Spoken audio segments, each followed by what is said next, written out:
abrir su palabra para hablar de ella. El viernes pasado estuvimos hablando sobre este tema sumamente importante, que es el tema de la familia. Y hoy, esta noche, también quisiera presentarles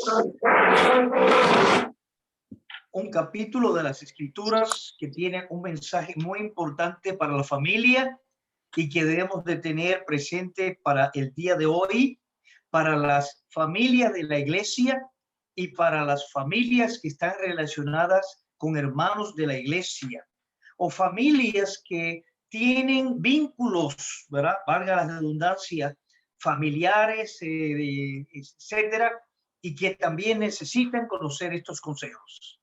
Decíamos el viernes pasado que estamos viviendo en un tiempo donde hay mucha desinformación acerca de la familia. Por eso la iglesia está en el mundo cumpliendo esa misión de ser un testimonio diferente a lo que el mundo ofrece. Y la palabra de Dios es nuestro manual para saber qué hacer en cada circunstancia. Vimos en el capítulo 24 del libro de Génesis un capítulo muy importante acerca de la participación paterna en cuanto a la formación de una futura familia dependiente de sus hijos o de sus hijas. Siempre guardando una diferencia en que debemos entender de una manera clara que la Escritura nos habla de matrimonios independientes. Nuestros hijos han de formar familias independientes y por tanto no debemos intervenir. Pero aún así, siempre es importante, tomando en consideración que dos personas que no se conocían antes se van a unir para establecer una familia y que esa familia no sale de la nada. Esa familia sale cuando otras familias, cada uno han facilitado uno de sus miembros. Por tanto, un matrimonio, una familia nueva, lo que hace es unir a dos familias que ya existían. Por tanto, tiene que haber un vínculo interfamiliar que pueda traducirse en una ayuda recíproca para esa familia que se fomenta. Decía que uno de los grandes problemas que tenemos en la familia hoy es que se forman familias totalmente independientes de la familia de uno y de la familia de la otra, de la familia de la otra y de la familia de uno. Y eso no es una verdadera unión matrimonial, o por lo menos no es una familia que tendrá respaldo de otras familias, sino una familia que surgió en el vacío. Y por supuesto, vendrán decisiones y vendrán momentos difíciles dentro de su desarrollo porque no han cumplido con ese aspecto. En esta noche quisiera, ¿verdad?, tocarle, porque el tema es amplio, pero quiero sintetizarlo dejándole la base. Es una porción que leemos mucho, pero casi siempre la mencionamos en ambiente de Día de la Familia, o la mencionamos en el Día del Padre, en el Día de la Madre, y así la tocamos, pero es una porción que teológicamente tiene una gran profundidad. Y voy a tratar sobre el caso de la familia de Isaac. Vamos a ver en Isaac algo importante. Ahora, a modo de recuerdo, quiero mencionar que dentro de este ámbito que vamos a analizar esta noche, salen a reducir lo que se llaman grandes decisiones en el seno de una familia. Había dicho el viernes a modo de introducción que la vida matrimonial, una de las grandes o de los grandes retos que presenta, es que es una vida que desde antes de comenzar hasta que finaliza está llena de decisiones. De ahí que la vida matrimonial y la vida de familia sea tan importante en la vida de un hombre o de una mujer. Siempre en función de grandes decisiones.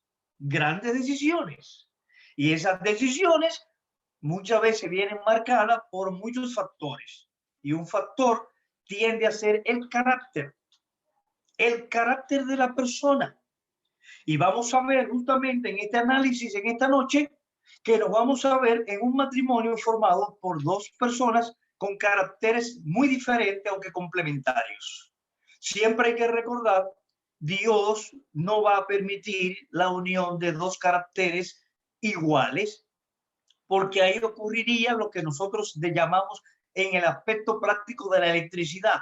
Dos polos de igual polaridad se repelen, mientras que dos polos de polaridades diferentes se atraen, ¿verdad? La naturaleza de la mujer y la naturaleza del hombre se van a complementar en dos caracteres que puedan ser coadyuvantes uno con el otro. Si los caracteres son iguales, van a tender a repelerse porque la forma de abordar las decisiones van a ser más o menos por el mismo estilo y va a haber choque. Mientras que si uno es menos vivo que el otro, menos agresivo, menos dispuesto, más callado, más silencioso, entonces hay un complemento. Así que siempre en el matrimonio vamos a encontrar esa dualidad. No somos iguales, no tenemos caracteres iguales, y en la medida en que uno es más débil que el otro, más sencillo, en eso hay un complemento. En esta pareja nosotros vimos el viernes que en el carácter de la muchacha, Rebeca, afloran características que hablan de una persona agresiva, una muchacha viva.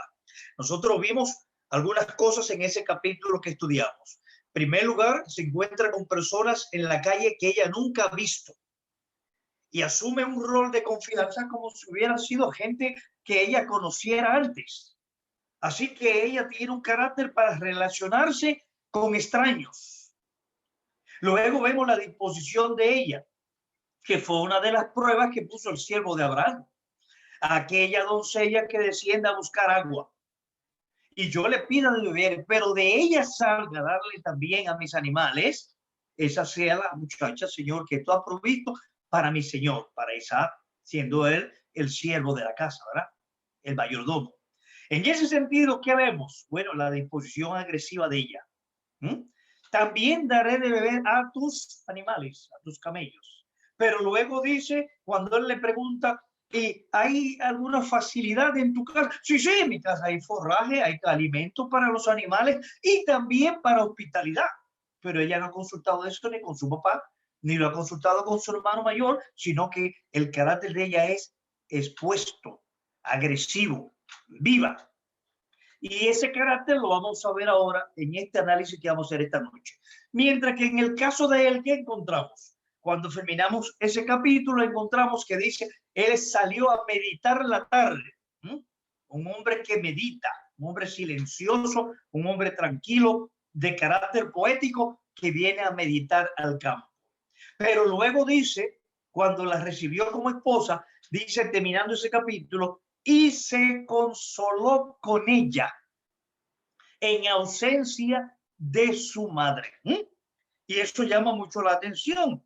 ¿Por qué? Porque, bueno, lo primero es que la esposa no es para consolarse, la esposa no es para que venga a sustituir a mi madre o a la mamá de alguien y venga a consolarme. Eso habla de una persona que estaba bajo el control de una madre amorosa, una madre sumamente especial, porque dice, usa la palabra consoló.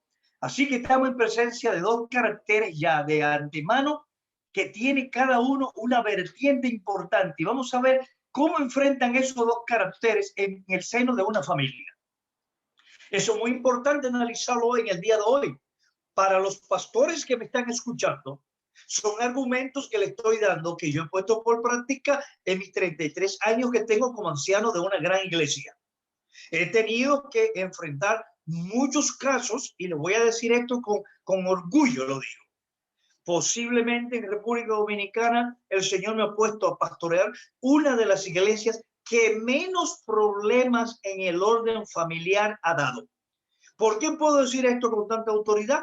Porque como yo participo de muchos consejos de ancianos y participo de muchas reuniones de ancianos, y soy llamado para participar en muchas diferencias en iglesias que no son la mía, tengo datos y estadísticas de cómo se mueven los problemas familiares en otras iglesias. Y en la nuestra es una de las iglesias que menos conflicto matrimonial y familiar tenemos. Se lo dice una persona que tiene 33 años dirigiendo una iglesia grande de la capital y que participa de muchas reuniones familiares. Así que en ese sentido, lo que voy a decirle no solamente es un estudio bíblico, son consejos pastorales basados en mis experiencias, Y este capítulo me ha ayudado a manejar muchos casos de otras iglesias, muchos casos de otras familias, porque tiene un gran problema aquí, el problema de los caracteres, que aunque seamos creyentes, venimos de cultura, venimos de familias diferentes, no nos conocíamos antes. No sabemos cuál es el trasfondo de nuestros padres, no sabemos cuál es el trasfondo de nuestros abuelos, de dónde vino nuestra familia, si vino del extranjero, si vino de las provincias, si vino de la capital, si son personas estudiadas intelectualmente, si son personas que intelectualmente no son estudiadas, que han trabajado, son profesionales, son técnicos, son obreros, son campesinos, son agricultores. Hay muchos trasfondos detrás de una familia. Y todo eso entonces interviene en el seno de la familia cuando hay que tomar decisiones. Ahora, veamos algo. Vamos al capítulo 25 y empezamos a leer algo acerca del verso 19. ¿Qué nos dice aquí? Les invito a que tomen sus Biblias, capítulo 25 del libro de Génesis, y vayamos analizando este tema sumamente importante, resumido por causa del tiempo, pero vamos a tocar los puntos o las partes puntuales. Los que tienen costumbre, como yo la tengo, de apuntar los mensajes, pueden ir tomando los puntos, aspectos puntuales, para que luego entonces la mediten juntamente con sus ancianos, con sus predicadores, con su maestro, y en el seno del hogar también, para que puedan poner en práctica algunas de las enseñanzas que hemos de tener. Vuelvo y repito, es un capítulo muy enseñado, es un capítulo muy manejado, y posiblemente muchas de las cosas que voy a decir ya usted las sabe, las ha oído muchas veces, y es posible que en este tiempo que ustedes están hablando de familia, algún otro maestro o predicador ya lo haya tocado. Es posible, porque no tengo conocimiento de la profundidad de los estudios que ustedes han dado, pero creo que hay una enseñanza aquí que siempre, aunque se repita y se repita, siempre es puntual para cualquier familia en la época en que estamos viviendo. Libro de Génesis, capítulo 25, verso 19, dice así: estos son los descendientes de Isaac, hijo de Abraham. Abraham engendró a Isaac, y era Isaac de 40 años cuando tomó por mujer a Rebeca, hija de Betuel, arameo de Padán Aram, hermana de Labán arameo. Y oró Isaac a Jehová por su mujer, que era estéril, y lo aceptó Jehová, y concibió Rebeca su mujer. Y los hijos luchaban dentro de ella, y dijo: si es así, ¿para qué vivo yo? Y fue a consultar a Jehová. Y le respondió Jehová: dos naciones hay en tu seno, y dos pueblos serán divididos desde tus entrañas.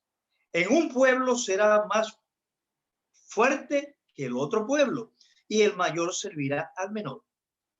Cuando se cumplieron los días para dar a luz, he aquí había gemelos en su vientre, y salió el primero rubio, y era todo velludo, como una pelliza, y llamaron su nombre Esaú. Después salió su hermano trabada la mano al calcañar de Esaú, y fue llamado su nombre Jacob. Y era Isaac de edad de 60 años cuando ella los dio a luz. Hasta aquí. Vamos a seguir leyendo, pero hasta ahora me interesa, a modo de introducción, esta parte aquí. Aquí nos define la base de esta familia.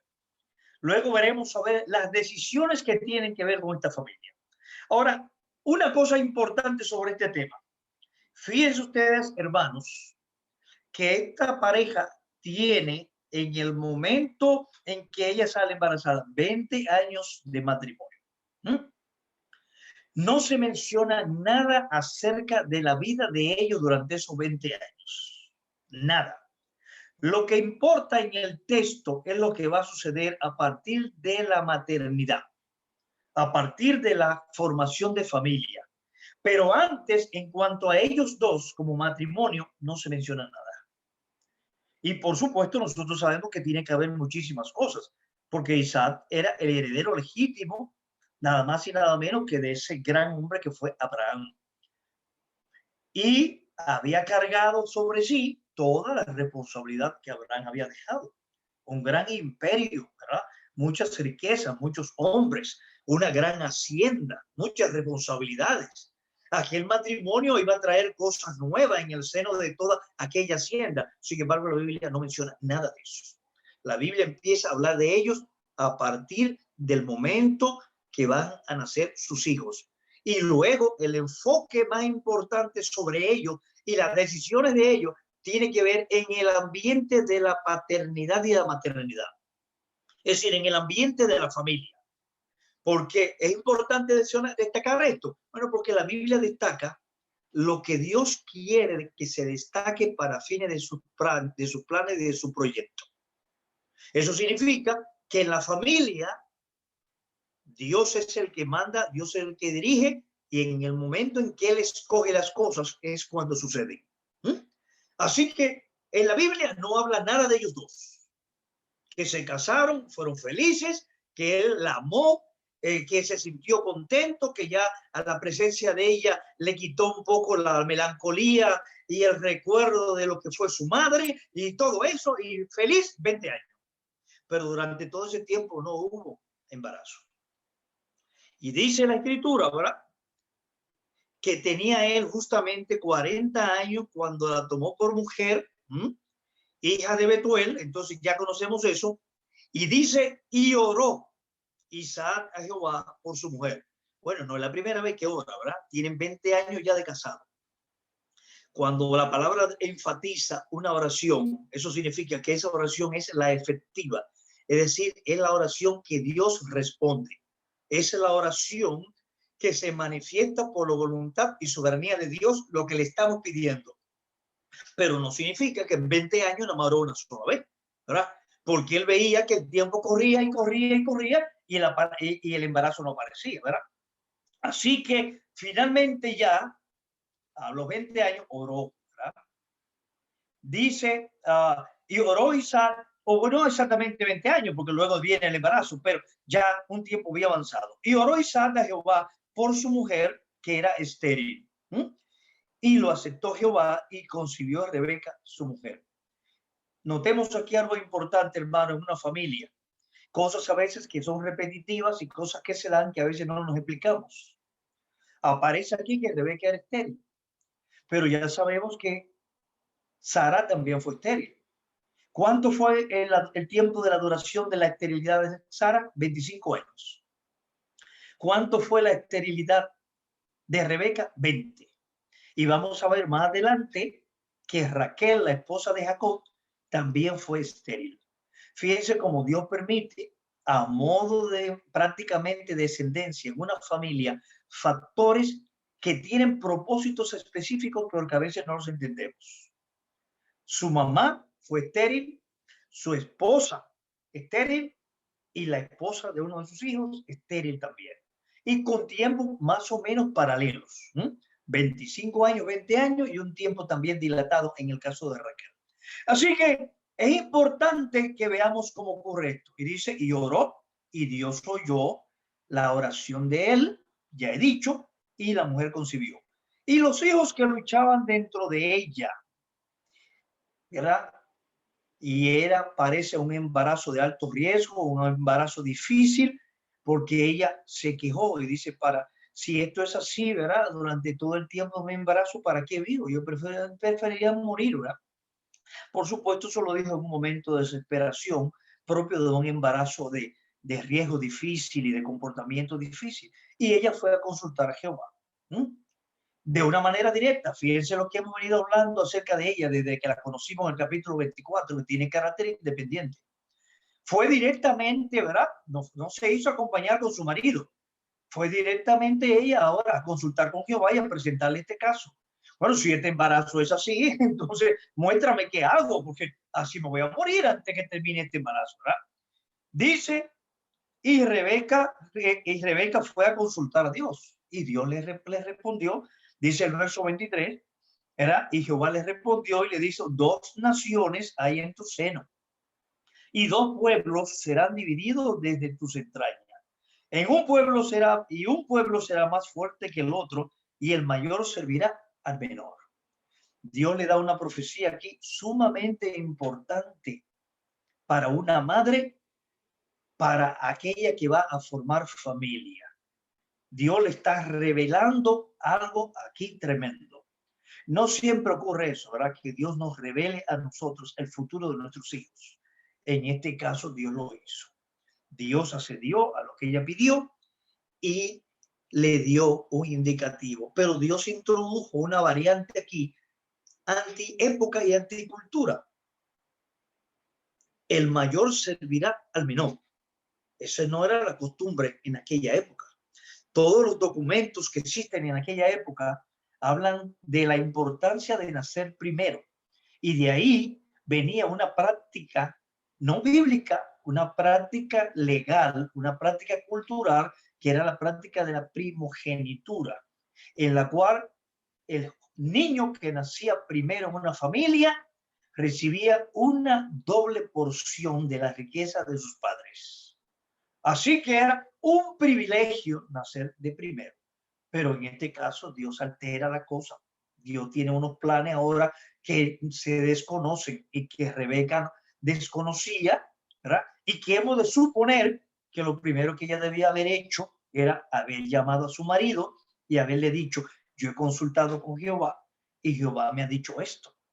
Y fíjense que digo, suponemos, porque el texto no dice en ningún momento que lo hizo, pero hay acciones dentro de la narración del texto que dejan entrever que no lo hizo. En el sentido de que él asumió, vamos a ver más adelante, decisiones que se supone que él no sabía lo que Dios había dicho. Y si sabía lo que Dios había dicho, estaba yendo contra lo que Dios ya había establecido y ella debió haberle dicho, no es eso lo que Dios ha dicho. Y vamos a ver el conflicto tremendo que se desarrolló en el seno de esta familia, porque ella posiblemente no le dijo lo que Dios le dijo, o él, habiendo ella dicho lo que dijo, no se quiso llevar de ella y entonces quiso hacer su voluntad. Y aquí viene el problema de tomar decisiones sin entrar en un acuerdo en el seno de la familia. Para que una familia pueda crecer, para que una familia pueda ser fuerte, para que una familia pueda desarrollarse, tienen que haber acuerdos en todas las decisiones entre el hombre y la mujer. Ninguno de los dos puede tomar decisiones particulares. Siempre tiene que haber acuerdo, porque eso es lo que se llama matrimonio y eso es lo que se llama familia. Dice, dejará el hombre a su padre y a su madre y se unirá a su mujer y será una sola carne. Y el concepto carne no solamente alude a la relación de intimidad y a la cercanía, alude a una idea, a un pensamiento, a un criterio, a un propósito. ¿Cómo vamos a salir hacia adelante como matrimonio y como familia si lo que tú piensas no es lo que yo pienso? Si tú no estás de acuerdo con lo que yo pienso, si yo no estoy de acuerdo con lo que tú piensas, entonces eso no es un matrimonio ni es una familia. Y los grandes problemas que encontramos hoy tienen que ver con eso, ¿verdad? En que cada uno quiere hacer lo que bien le parezca. Y no es así. Eso no es un matrimonio ni es una familia. Y mucho menos en el ambiente cristiano eso puede practicarse. Siempre hay que tratar de consensuar. Y por supuesto que el otro sepa cosas tan importantes para la familia como esto. Oiga, Dios ha introducido aquí variantes. En primer lugar, en esa época no había medios para determinar si el embarazo era múltiple. En este caso eran gemelos, ¿verdad? Pero eso no se sabía. Ella sentía una lucha interna, pero no había forma de demostrar eso. Dios le revela, ya sin medio electrónico allí. Dice, tendrás dos hijos. Y de ellos cada uno será la cabeza de una nación importante. Y uno prevalecerá sobre el otro. Y el menor será superior al mayor, rompiendo una costumbre. Eso debió llamar la atención para que aquella familia, aquella pareja se sentara a meditar. Pero vamos a ver lo que pasó. Dice el verso 24, cuando se cumplieron los días para dar a luz, he aquí había gemelos en su vientre, y salió el primero rubio, y era todo velludo como una pelliza, y llamaron su nombre Esaú. Después salió su hermano, trabada la mano al calcañar de Esaú, y fue llamado su nombre Jacob. Y era Isaac de edad de 60 años cuando ella los dio a luz. Es decir, aquí está la fecha exacta. Cuando vemos arriba el matrimonio 40, aquí 60, es decir, tuvieron 20 años sin tener hijos, ¿verdad? Esterilidad por 20 años, 5 menos que la mamá de Isaac, de Sara. Sara tuvo 25, ¿verdad? Entonces, ¿qué vemos aquí? Fíjense que los niños nacen con características físicas bien diferenciadas. Bien diferenciadas. El color, la piel, el tipo de pelo sobre su piel, bien diferenciados. Así que estamos en presencia de una diferencia notada. Y fíjense cómo Moisés, al narrar este hecho, lo describe con lujo y detalle. Y la forma en que nacieron, quién nació primero, quién nació final, pero aún así lo que Dios había dicho. Bueno, hasta aquí, ¿verdad? Nacen los gemelos, todo es felicidad y no hay problema, pero los gemelos empiezan a crecer, empiezan a crecer, y el verso 27 introduce un aspecto importante en el seno de la familia. Dice, y crecieron los niños, y Esaú fue diestro en la casa, mientras hombre del campo, pero Jacob era varón quieto, que habitaba en tiendas. Y amó Isaac a Esaú porque comía de su casa, mas Rebeca amaba a Jacob. Aquí es importante detenernos porque surge una de las grandes dificultades en cualquier familia. Oye, en cualquier época, en cualquier familia donde se dé esta situación que empieza a presentarnos aquí, estos versículos, eso es una bomba de tiempo. Ya hemos notado el físico de ellos diferente y sus preferencias. Uno, ¿verdad? Dado a la calle, vamos a decirlo así, ¿verdad? Le gusta la casa, le gusta el campo, le gustan las flechas, ¿verdad? O el armamento que se usaba en la época, hombre de campo, pero el hermano no era ese, no tenía ese estilo. El hermano era de estar permanentemente en la casa, de estar en la cercanía de su madre, posiblemente en la cocina, en todo lo que tenía que ver con los animales de la propiedad, de la casa, con los sirvientes y todo el ambiente doméstico. Fíjense cómo empiezan ya físicamente diferenciados y también diferenciados en el sentido de preferencias. Pero entonces aquí surge algo muy peligroso. Y dice, y amó, es decir, prefirió Isaac a Esaú porque comía de su casa. Lo que él cazaba, venía y preparaba platos exquisitos y le daba a su padre. Y el padre se sentía orgulloso y empezó a identificarse con ese hijo. Dice, más Rebeca amaba a Jacob. Claro, estaba con ella todo el día, le ayudaba posiblemente en los quehaceres de la casa, se identificaba con ella y cada uno se fue identificando con uno de los hijos. Eso sí es peligroso en cualquier familia. Los hijos, aunque son diferentes, son únicos. No existe un hijo que sustituya al otro. No hay un hijo que sea más inteligente que otro. No hay un hijo que sea preferido más que otro. Porque, los hijos que tendremos, en primer lugar, como hemos visto en este texto, ella concibió cuando Dios respondió la oración. Significa que la maternidad, la familia, es Dios que la da. No es voluntad mía.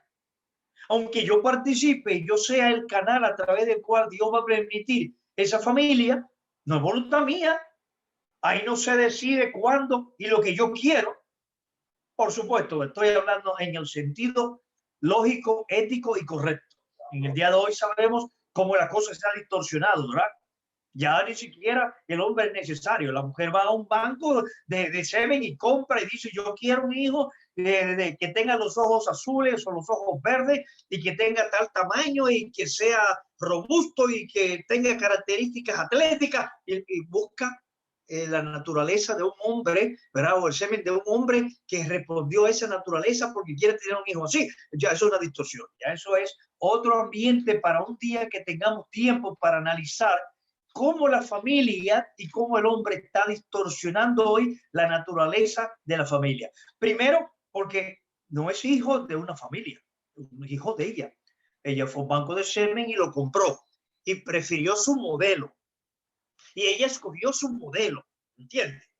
Ahora, ella, aunque prefirió eso, la parte que va a efectuarse biológicamente no va a depender totalmente de ella, porque es posible que ese cuerpo no responda como ella quiera, sino que Dios va a determinar cómo funcionará. Pero en cierto modo, vamos a decir, ella tomó esa decisión, ¿verdad?, de seleccionar lo que ella quería. Pero eso no es lo que llamamos el patrón que Dios estableció en la Biblia y lo que es el patrón correcto de familia. Un hombre y una mujer se unen por amor para formar un matrimonio y una familia y van a tener los hijos conforme a la naturaleza de ellos dos. Eso es lo que se llama una familia, porque bueno, comprar un semen de un hombre que yo no conozco, eso no es familia. Eso es una compra como si fuera un supermercado.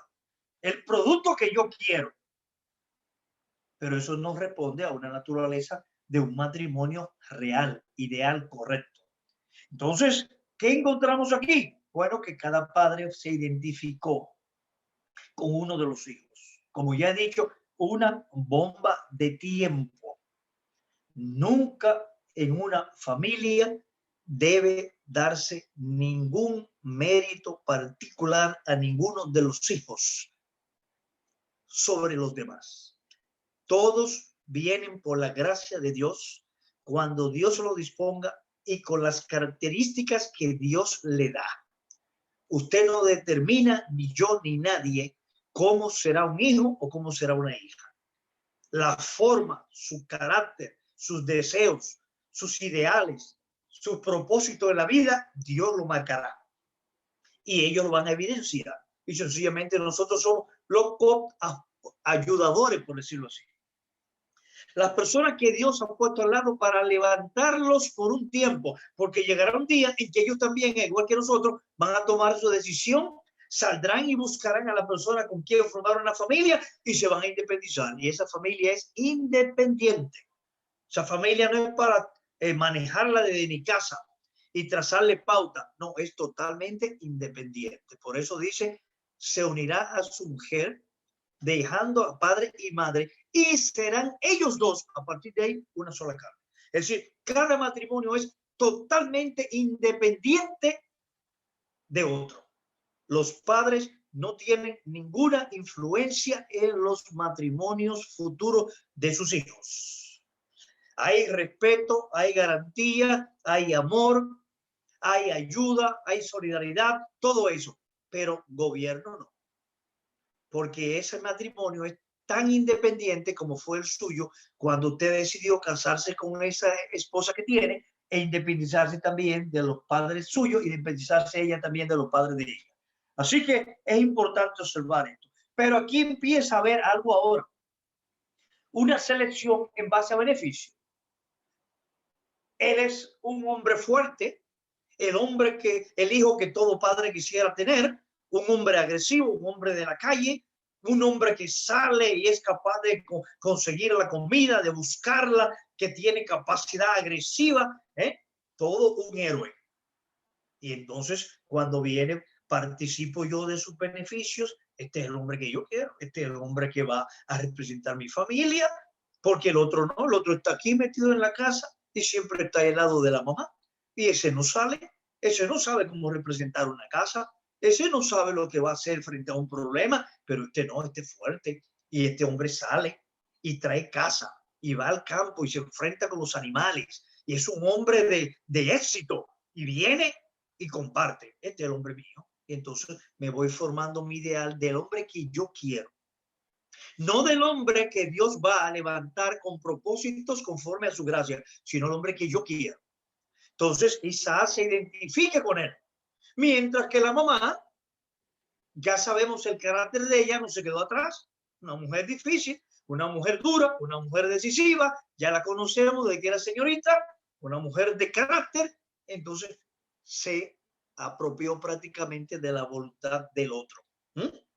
Y entonces dice, y amaba al otro porque estaba permanentemente en la tienda, ¿verdad? Estaba permanentemente en la tienda. Ahora, ¿qué dice más adelante? Bueno, un día, ¿verdad? Dice, quiso Jacob, hizo, y guisó Jacob un potaje, comida, ¿verdad? Y volviendo Esaú del campo cansado, dijo a Jacob, te ruego que me des a comer de ese guiso rojo, pues estoy muy cansado. Por tanto fue llamado su nombre Edom.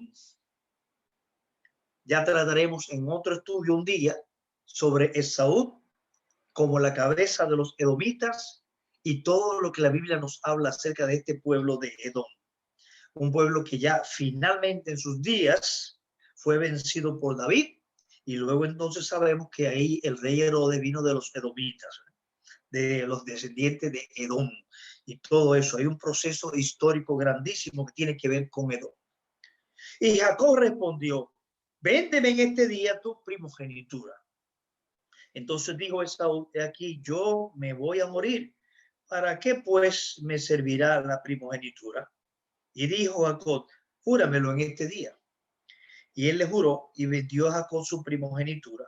Entonces Jacob dio a Esaú pan y del guisado de las lentejas, y él comió y bebió y se levantó y se fue. Así menospreció Esaú la primogenitura. ¿Qué vemos aquí? El hijo menor aprovechó una coyuntura especial y le hace una propuesta sabia a su hermano. Véndeme tu primogenitura. Bueno, parece que la madre hasta esta fecha no se había sentado con ellos, porque ese tema de lo que Dios dijo debió afrontarse antes.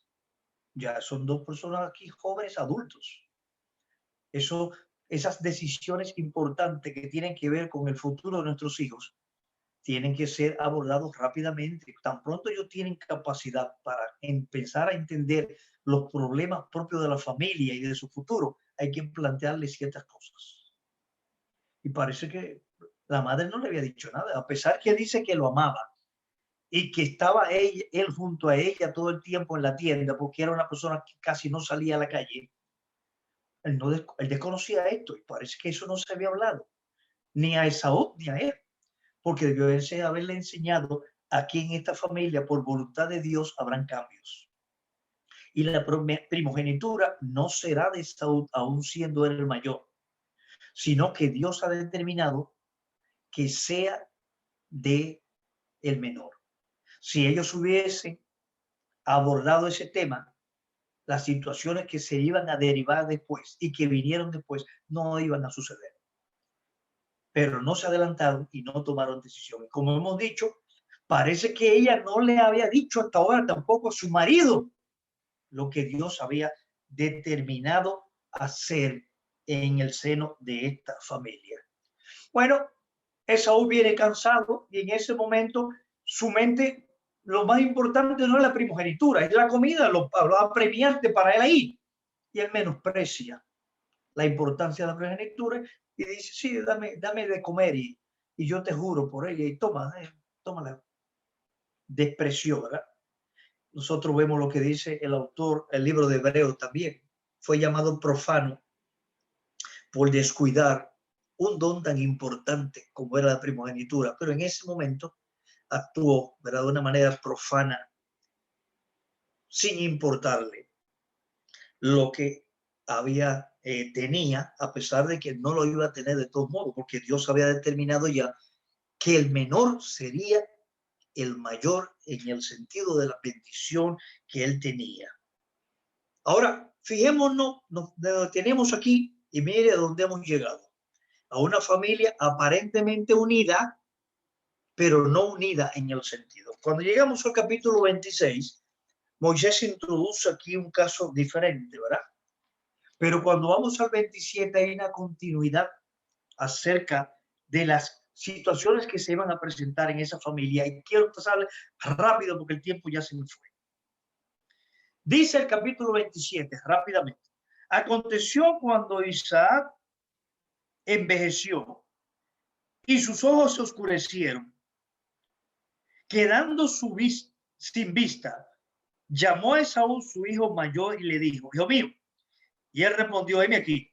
Y él dijo, heme aquí, ya yo soy viejo, no sé el día de mi muerte. Toma pues ahora tus armas, tu aljaba y tu arco, y sal al campo y tráeme caza, y hazme un guisado como a mí me gusta, y tráemelo y comeré para que yo te bendiga antes de que muera. Hermanos, aquí viene algo que uno se pregunta, pero ¿cómo puede ser? Hasta esta fecha, este hombre no sabía lo que Dios había dicho con relación a esa bendición. Esa mujer en ningún momento se había sentado con su esposo a plantearle una cosa tan seria como lo que Dios le había revelado, que esa bendición pertenecería al pequeño y no al mayor. O este hombre pensó puramente como humano en el sentido de decir, yo no voy a dejar mi herencia, yo no voy a dejar todas mis riquezas, yo no voy a dejar toda mi influencia y mi poder en manos de un muchacho que está todo el tiempo metido en la casa, que solamente está ahí al lado de la falda de la mamá, que está aprendiendo a cocinar, que es un hombre de casa. ¿Cómo va este hombre a dirigir y a gobernar todas mis riquezas y todas mis propiedades si es un hombre que no tiene enfrentamiento con la gente de la calle? No, bueno, que Dios haya dicho eso, bueno, pero la costumbre y el ambiente es que un hombre fuerte es el que tiene que sucederme a mí. Y todos los orientales siempre buscan tener un hijo varón, pero un varón de fuerza. ¿Para qué? Para que le sustituya en el manejo de las propiedades, en el manejo de la riqueza y en el manejo de todo lo que tiene que ver con su entorno y todo lo que haya acumulado en su vida. No entendemos cómo este hombre, ya estando entrado en edad, fíjense que no se tocó el tema otra vez de la primogenitura ni de nada en la casa. La Biblia no presenta ese tema. En el capítulo 26 presenta un panorama completamente diferente. Y viene aquí en el 27 y ahora dice este hombre, hijo mío, ven y prepárame, verás, ve y casa, como es tu costumbre, y ven y prepárame un guiso, prepárame algo bueno para que te bendiga, porque ya estoy llegando a una edad muy difícil, ya sin vista, y yo no sé cuándo voy a morir. Y fíjense lo que dice el verso 5, y Rebeca estaba oyendo, la esposa, cuando hablaba Isaac a Esaú, su hijo, y se fue Esaú al campo para buscar la casa que había de traer. Entonces Rebeca habló a Jacob, su hijo, diciendo, he aquí yo he oído a tu padre que hablaba con Esaú, tu hermano, diciendo, tráeme casa y hazme un guiso para que coma y te bendiga en presencia de Jehová antes que yo muera. Ahora pues, hijo mío, obedece a mi voz. ¿Te ve?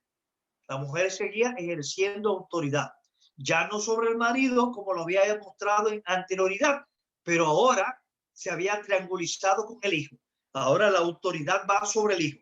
Obedece a mi voz en lo que yo te mando. Oiga bien, obedece a mi voz en lo que yo te mando. Ve ahora al ganado y tráeme de allí 2 buenos cabritos de las cabras y haré de ellos vianda para tu padre, como a él le gusta. Y tú las llevarás a tu padre y comerás para que él te bendiga antes de su muerte. Y Jacob dijo a Rebeca, su madre, he aquí Esaú, mi hermano, es hombre velloso y yo lampiño. Quizá me palpará mi padre y me tendrá por burlador y traeré sobre mí maldición y no bendición. Y su madre respondió, hijo mío, sea sobre mí tu maldición, solamente obedece a mi voz y ve. y tráemelos. No se entiende que una mujer con la viveza y la capacidad de Rebeca actuara bajo estos términos. No se entiende esto. ¿Por qué razón había de ser? ¿Qué podía hacer Rebeca en este caso? Cuando oyó que su marido dijo eso, y donde su marido y decirle, tengo que hablar contigo algo serio. Te he oído que tú le has dicho a Esaú que vaya y traiga comida para ti y que tú le bendecirás. Pero tú sabes muy bien que yo te había dicho, si lo había hecho, que Dios había dicho que esa bendición era para el menor. ¿Mm? Además, tú sabes que que Esaú es un hombre de casa, un hombre de pueblo, de campo. Es un hombre con otro carácter. Pero también encontramos en el capítulo 26, y léalo después detenidamente, que Esaú durante ese tiempo se había casado con dos mujeres cananeas, descendientes de los heteos, y que esa unión matrimonial había sido difícil por la forma de ellas comportarse. Ella podía argumentar eso. Tú vas a bendecir a una persona que ya empezó a casarse con mujeres de esta tierra. Fíjense la decisión del abuelo. No tomará, le dice a su siervo, mujeres de esta tierra, sino que irá a mi tierra y a mi parentela y traerá de allá mujer para mi hijo. No se tomó en consideración la voluntad de ese gran hombre que fue Abraham. Él vino y se casó con dos mujeres de esa tierra por ahí, y el papá y la mamá no pudieron detenerlo. Y esas mujeres habían traído, como era normal, porque era su costumbre, no eran personas que obedecían a Dios ni nada menos. Los heteos eran tribus, ¿verdad? Que después llegaron a dominar todo ese lugar por ahí, que eran prácticamente ateos en el sentido de la palabra, no tenían dioses. Busque en el internet para que usted vea datos acerca del imperio hitita, los heteos. Idólatras, pero sin dioses definidos. Y esas mujeres obedecían a esa cultura. Entonces, Rebeca podía utilizar esos argumentos. Primero, Dios ha dicho que no. En segundo lugar, ya se casó con mujeres. Ahorita nuestra descendencia, nuestras posesiones van a pasar a los descendientes de ella y de este territorio. Y no son gente de nosotros. Entonces, ella pudo haber dicho también como madre, no me gusta tu decisión. Porque en el matrimonio y en la familia, la opinión del otro cuenta. El hombre no puede decir, porque aquí se hará, o la mujer, porque yo quiero. No, no. El matrimonio es de consenso y la familia es de consenso. Entonces, en ese sentido, ¿verdad? ¿Qué encontramos? Ella debió acercarse. No, lo que hace es que llama al hijo y le dice, ven y hará lo que yo te diga. Ahora va a ponerlo contra el padre y en capacidad de engañar al padre en vez de sentarse con el padre y llegar a buscar una solución propia de una familia inteligente. ¿Por qué? Producto del carácter de ella y producto también de la triangulación, porque ella favorecía a Jacob, porque era el hijo de su preferencia y el hijo que siempre había estado ahí.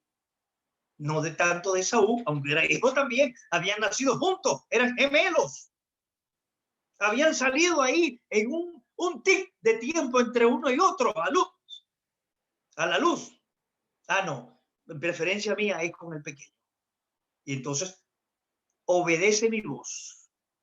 Y él mismo le hace observaciones. Pero mami, mi hermano tiene esta característica y yo no la tengo. No importa, obedece a mi voz y deja esa responsabilidad sobre mí.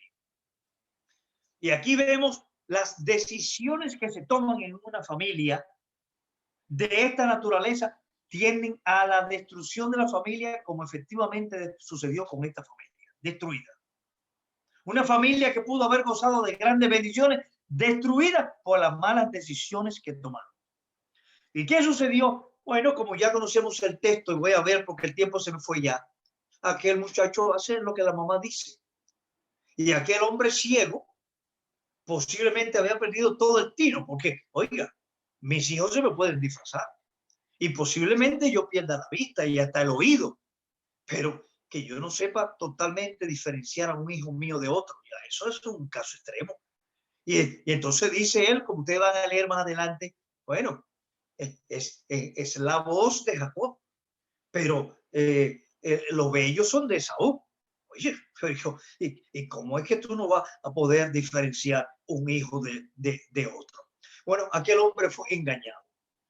Y aquel hombre pronunció, como ustedes van a ver en los versículos, se les invito a que sigan leyendo este capítulo más largo, pero sumamente interesante, porque lo que me interesa destacar es las decisiones. Y aquel hombre pronuncia una bendición especial sobre aquel muchacho. Una bendición irrepetible, no se podía repetir a otro, era una sola ocasión, porque tenía que ver con la primogenitura, tenía que ver con una bendición única que no se podía repetir. Al poco tiempo de pasar esto, todo aparentemente en calma, viene Saúl, tal como él se lo había pedido, y prepara la comida y la trae, y dice, hijo mío, ¿quién eres tú? Dice, ay, pero alguien vino y tomó tu bendición. ¿Cómo, padre mío? Sí, tu hermano se te adelantó y vino y tomó y ya yo lo bendije.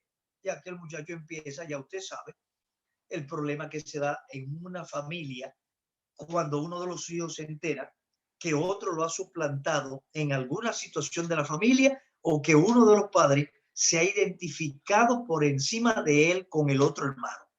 Eso es declarar una guerra abierta en el seno de una familia. ¿Qué sucedió? Bueno, lo que tenía que ver, aquel hombre amenazó a su hermano de muerte.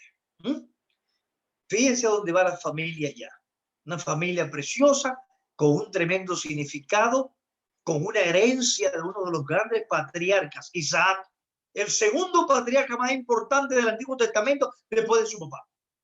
Y mire a dónde va la situación de su familia, porque no supo tomar decisiones correctas. ¿Y qué ocurre? Bueno, la madre volvió y tomó participación.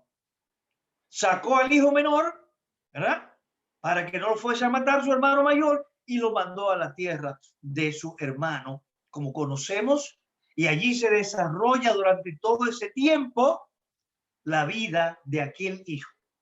Y ella dijo, vete allá hasta que tu hermano cambie de actitud y luego yo te enviaré, te mandaré a buscar. Pero él permaneció, no fueron días, permaneció años, cerca de 20 años permaneció en la casa de su tío. Y cuando él regresó, ya su madre había muerto. Y miren lo que pasa en la Biblia no narra la muerte de ella.